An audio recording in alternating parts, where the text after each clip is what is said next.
Remasco, c'est le projet qui vient d'être lancé lundi. C'est un projet avec le support de l'État et aussi de la région. Et on va travailler avec différentes entreprises, mais aussi avec un public d'enseignants, élèves, futurs enseignants, développeurs, etc. Des équipes interdisciplinaires pour réinventer les manuels scolaires. Et dans les cadres de ces projets, je vais faire une recherche scientifique avec la collaboration et l'impact de la collaboration sur l'invention dans les processus de conception. Dans ces cas, d'un objet d'apprentissage que c'est le manuel scolaire. Mais après, la bonne chose, c'est que les processus de conception qu'on va utiliser peuvent être utilisés aussi, c'est général, et peuvent être utilisés pour n'importe quel autre objet d'apprentissage. Mais dans ces cas-là, on va utiliser comme objet d'apprentissage les manuels scolaires.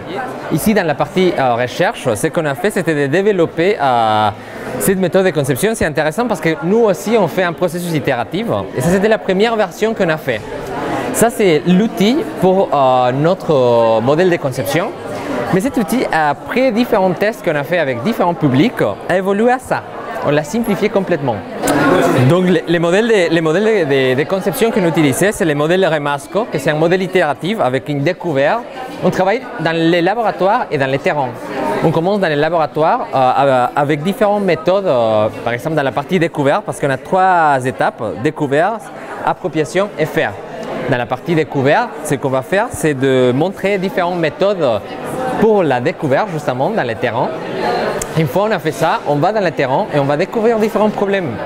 Après, on va passer à la partie de l'appropriation et on va faire l'idéation. On va générer plein d'idées pour résoudre ce problème.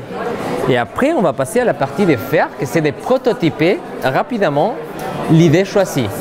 Ce processus est itératif à chaque fois et on va utiliser cet outil ici pour ça, pour chaque étape du modèle de conception. Par exemple, quand on arrive au laboratoire, on ne connaît rien. On va commencer par l'étape 0, que c'est l'étape désir ou inquiétude. Et c'est le désir et l'inquiétude qu'on a. Par exemple, une personne peut mettre la carte désir-inquiétude ici. Et sur cette carte, l'objectif, c'est de faire inspirer les gens à donner des idées, des actions ou des questions. Et par exemple, l'autre personne est inspirée de cette désir et va dire « Ah, moi j'ai cette idée ».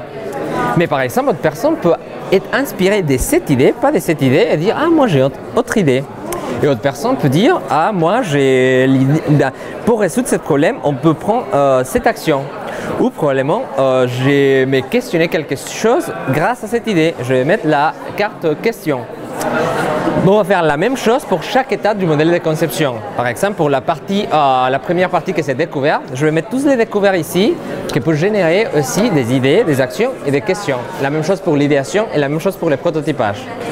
Un avantage de cet outil, c'est dans la partie brainstorming justement, qu'un problème du brainstorming, c'est que tout le monde arrive dans l'endroit et tout le monde doit donner dans un moment précis plein d'idées. Le problème, c'est que parfois, il y a la personne extrovertie qui va donner plein de bonnes idées, etc. Et normalement, les idées vont partir à cette personne-là. Mais ils ne vont pas partir à la personne introvertie qui peut participer. Avec ce modèle, ce qu'on essaye de faire, c'est d'avoir un espace privé pour moi où je vais m'inspirer des idées. Par exemple, dans le moment du brainstorming, je ne suis pas inspiré pour donner des idées. Mais après, plus tard, oui, et je vais m'inspirer de différentes idées.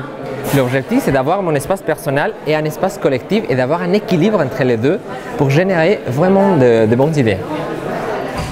Maintenant, tout le monde parle de numériser plein d'objets d'apprentissage, par exemple le manuel scolaire. Le problème, c'est que quand on coopère, on fait exactement la même chose qu'on faisait avec les livres, mais avec le numérique. Et on passe le livre et l'expérience ou l'interaction, c'est la même.